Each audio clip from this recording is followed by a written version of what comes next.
Oral History Project by Maddie Murphy.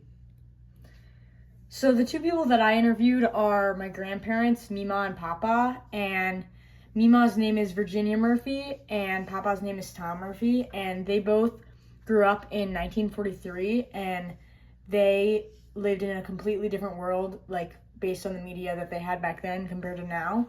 And they grew up in Cincinnati and have lived there for most of their lives. And their stories of what it was like to live 75 years ago is fascinating and nothing like what we experience today. So this is my grandma. Here's some photos of her. She's really funny.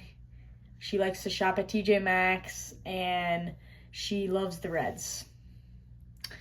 Here's my grandpa, Papa, and they're actually divorced, but they still get along and have a good friendship. And he is super funny as well and super smart.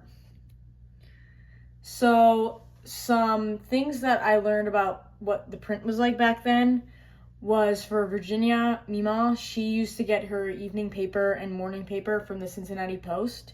And back then, the papers only cost a nickel for her.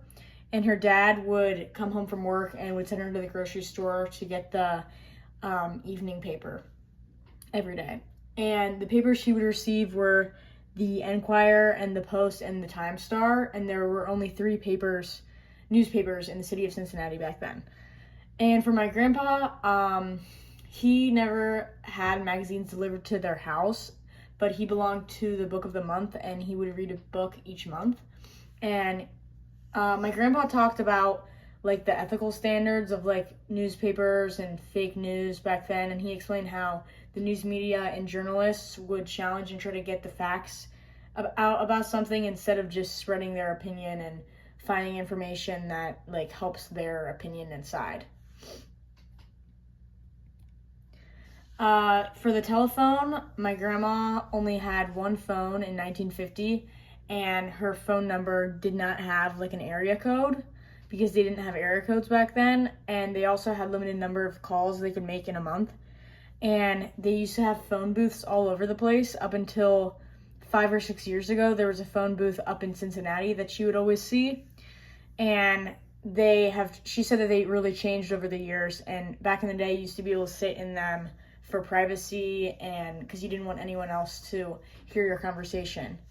And one thing that offends my grandma is that she will be in a store like TJ Maxx or Walmart and she'll think that someone's trying to talk to her, but it's actually just someone on the phone. And most of the time they're not even on their phone. Like they literally are talking to like an earbud, and she just thinks that that's insane and super rude. So, my grandpa only also had one phone in his house, and he explained something called the party line, which you'd go to make a call and someone else would be having a conversation and it would be like one of your neighbors like in their house on their phones. And that was just crazy to me that you could pick up your own phone and hear your neighbors' conversations. Sound recordings for my grandma. Elvis was her favorite artist, and she said that he was a sensation because no one ever saw anyone act like him before.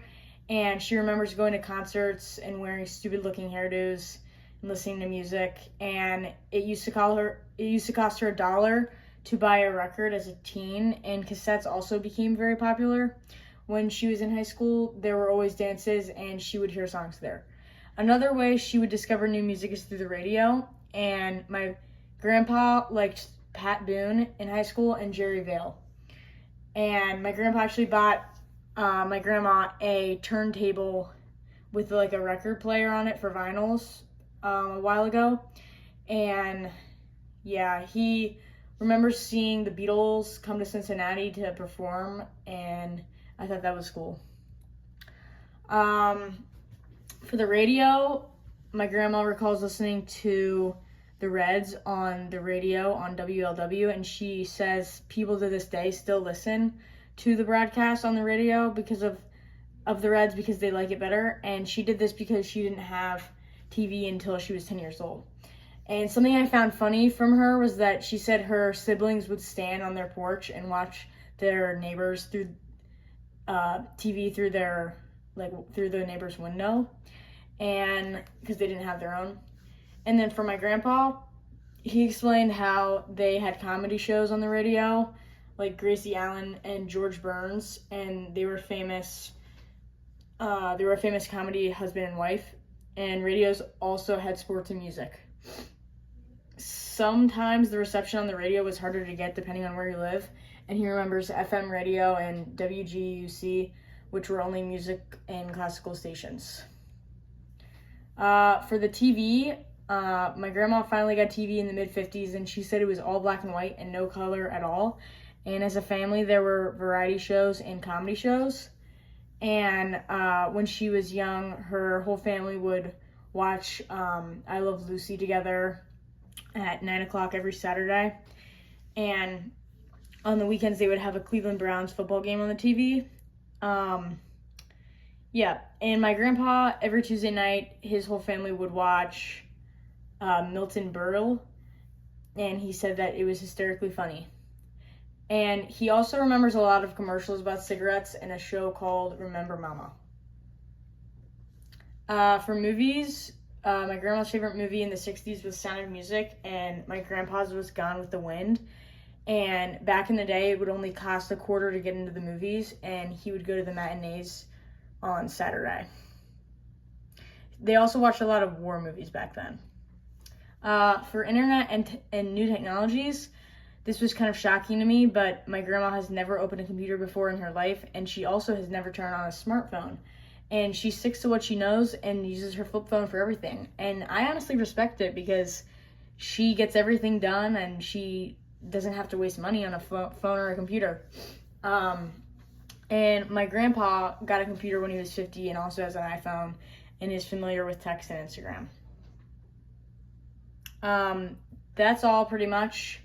And it was just really interesting to me to see like how different it was back then, because I didn't know how different it was like 70, 60 years ago.